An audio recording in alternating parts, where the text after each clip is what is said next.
Good morning class. Shri Deepchand Chaudhary Mahavidyalaya से आज मैं आपके सामने बीए थर्ड सेमेस्टर में हमारा टॉपिक है रूढ़ि युक्ति, जिसे हम लोग स्टीरियोटाइप कहते हैं। आज हम इसे स्टडी करने वाले हैं। तो जैसा कि रूढ़ि युक्ति जो नाम है, रूढ़ि का मतलब होता है पुरानी विचारधारा, ठीक है, और युक्ति मतलब होता है विचार, है ना।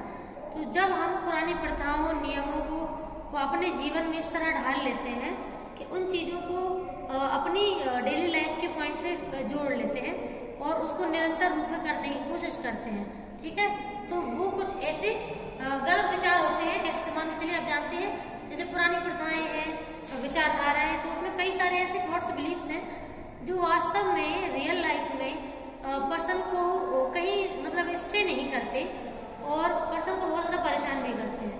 लेकिन चूंकि हमने धर्म से उन चीजों से जोड़ के रखा हुआ है, तो हम उन विचारों को एकदम पक्का मानते हैं और आगे हमेशा कोशिश करते हैं कि उनको निभा करके चले। तो अब बात तो यहाँ आती है ना कि ऐसे विचार जो जीवन में इंसान को कष्ट दे रहे हो, ठीक है, और आपने कहा कि वो तो रिवाज है, तो फिर ऐसे विचारों को क्या मतलब जो रिवाज हो, मतलब ऐसे रिवाज वो भी जो पर्सन को परेशान करे।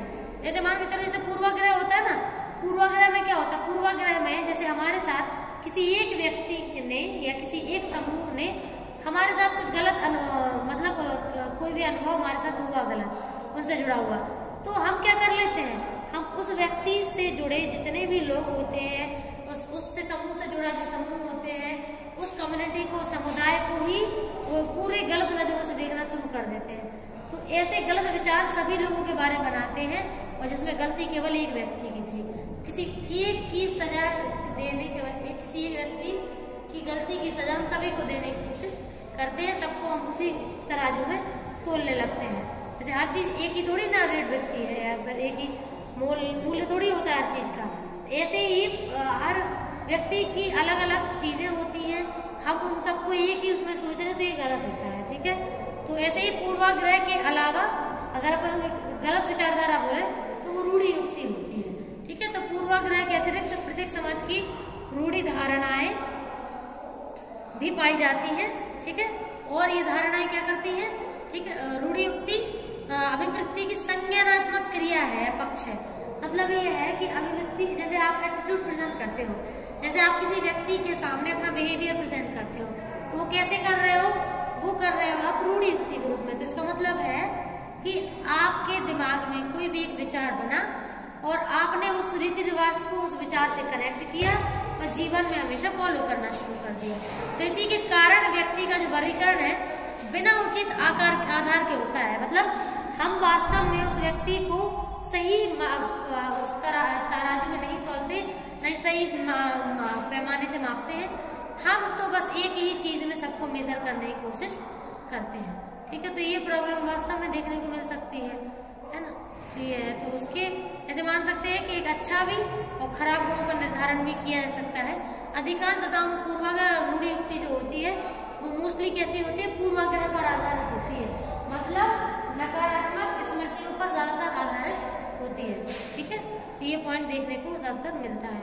अब अगर हम बात करें डेफिनेशंस की, तो फर्स्ट है किम्बालियन की डेफिनेशन। तो किम्बालियन ने 1960 में डेफिनेशन दी है। इनका कहना है कि रूढ़ि युक्ति को वर्गीकरण करने वाली ऐसी अवधारणा के रूप में हम जो आपका रूढ़ि युक्ति है उसे बताते हैं कि जिसके साथ पसंद नापसंद, स्वीकृति अस्वीकृति हमारी संवेदनात्मक स्थिति से जुड़ी होती है। आप जानते हैं कि आप कोई भी कार्य करते हैं तो उसमें पसंद नापसंद तो जरूर होती है, ठीक है। आपकी स्वीकृति कि आप किस चीज को करना चाहते हैं, किस चीज को आप मंजूर करते हैं और किसको आप मंजूर नहीं करते हैं। तो जो रूढ़ि युक्ति होती है उसमें मोस्टली क्या होता है कि जो पुरानी विचारधाराएं होती हैं, जो रीति रिवाज होते हैं, उनको हम अपनी पूरी थिंकिंग थॉट प्रोसेस से अप्रूवल देते हैं, ठीक है, स्वीकृति या फिर अस्वीकृति देते हैं कि हमारे यहाँ नहीं होता, ये होता है, या फिर ये चीज पसंद है या नहीं पसंद है, उस हिसाब से रूढ़ि युक्ति बनाते हैं। नेक्स्ट है बैरन और बाइनरी की डेफिनेशन 2010 की। ने कहा है किसी समूह के सदस्यों के बारे में तार्किक आधार के अभाव में विश्वासों की पुलिंदा बनना, यानी कि अगर किसी व्यक्ति, किसी समूह के बारे में हमने कुछ ऐसे विचार प्रकट किए हैं जो वास्तव में हमने पूरे ज्ञान को लेकर के किए हुए थे, मतलब वास्तव में हमने नॉलेज को एकत्रित नहीं किया है, ठीक है, और हमने कम नॉलेज में ही हमने उस व्यक्ति के बारे में एक पूरी विचारधारा बना ली। तो इसका मतलब है कि हमने जो उसके बारे में जो थॉट थिंकिंग बनाई है वो एक तरीके से नेगेटिव है, क्योंकि हमने तर्क और लॉजिक और उसमें जो सही फैक्ट्स थे उनको तो एकत्रित किया ही नहीं। तो जब हम एकत्रित नहीं करते हैं तो फिर वो विचार भी जो है पूर्ण तर्क आधारित नहीं होते हैं। अब है रूढ़ि युक्ति की विशेषता। तो पहला पॉइंट है इसमें मिथ्या वर्गीकरण, यानी कि अगर हम रूढ़ि युक्ति के बारे में अच्छे से बताने की कोशिश करें तो रूढ़ि युक्ति क्या होती है? मिथ्या, यानी कि गलत वर्गीकरण होता है, यानी कि हम किसी एक चीज को गलत रूप में वर्गीकृत कर लेते हैं। ठीक है, तो ये देखने को मिलता है। नेक्स्ट है विश्वास पर आधारित। ठीक है, तो आप जानते हो कि जो रूढ़ि युक्ति होती है वो बनती कैसे है? विश्वास होती है। विश्वास मतलब आपने कोई चीज सुनी, समझी, मानी और वो चीज आप करने के लिए आगे तैयार रहते हैं। ठीक है, तो वो है आप उसमें विश्वास कर रहे हैं तभी तो कर रहे हैं। आप तो जानते ही होंगे कि जीवन में व्यक्ति कभी भी वो काम कभी नहीं करता है जिस पे वो विश्वास नहीं करता है। तो जब तक चीजों पर विश्वास नहीं होता है तब तक उन चीजों को नहीं करता है। तो विश्वास चाहे सही हो या गलत हो, व्यक्ति कार्य तो विश्वासों के आधार पर ही करता है।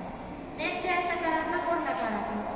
तो रूढ़ि जैसे कुछ ऐसी रीति रिवाज है, कुछ ऐसे नियम है जो पॉजिटिव है ना? तो कैसे है? पॉजिटिव। तो वो जो है वो ऐसी रूढ़ि युक्ति होती है जो व्यक्ति को नुकसान नहीं पहुंचाती है, और कुछ होते हैं नकारात्मक। तो कुछ ऐसी अवधारणाएं जो बिना तर्क के आधार पर थी और उनको वो नकारात्मक भी है। ठीक है, तो उसको पर्सन मानता है। जैसे मान के देखा होगा आपने, जब भी हम लोग कहीं गाड़ी वगैरह से जाते हैं तो अगर बिल्ली हमारे रास्ते से निकल जाए तो लोग कहते हैं कि अभी रुक जाओ, बिल्ली रास्ता काट रही है। तो मुझे ये समझ नहीं आता है कि जैसे मान के चलो भैया बिल्ली है, कुत्ता है, जानवर है, बेचारो तुम जा रहे थे अपने रास्ते से, वो अपने रास्ते से जा रहा था। अब ये बात अलग है कि तुम लोगों की सेम टाइमिंग पे क्रॉसिंग हो गई। तो अब जैसे मान के चलो कि अपन लोग नहीं गया, ठीक है, अब हम जब तक ऐसा मानना होता है कि जब तक हमारे बगल से कोई एक गाड़ी ना निकल जाए उसी जगह से, तब तक हम लोग उससे नहीं निकलते हैं। अब मुझे ये बताओ कि जैसे वो तो निकल गया ना, उसको तो कुछ नहीं होएगा आगे, है क्यों?